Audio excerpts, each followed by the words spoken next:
kwento ng pagmamahal ng isang ina sa kanyang anak na may kapansanan, ating tunghayan sa Kwento ng Pilipino.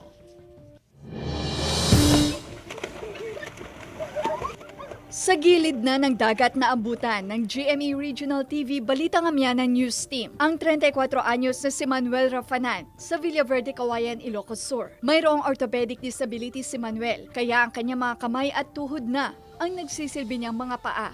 Si Manuel ang ikalabing isa sa isang dosenang anak ni Nanay Norma. Ti kuha dahi dalim ti kalding. Ngamit sigud nga kaya ma'am. Napi nga kinayat ko dahi. Dito madalas tumatambay at naliligo si Manuel na ilang metro lang ang layo mula sa kanilang tahanan.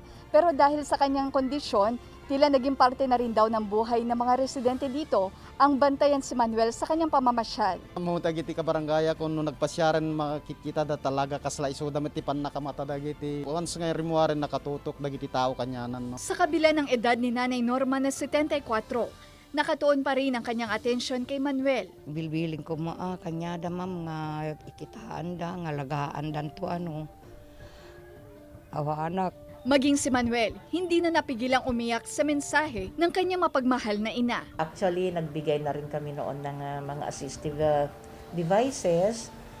Yung mga PWDs noon, nagkaroon pa sila ng skills training. Sa kabila ng kanyang kondisyon, natuto si Manuel na maging independent sa maraming bagay.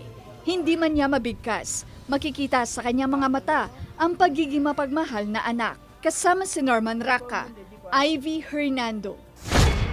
Balitang Amianan.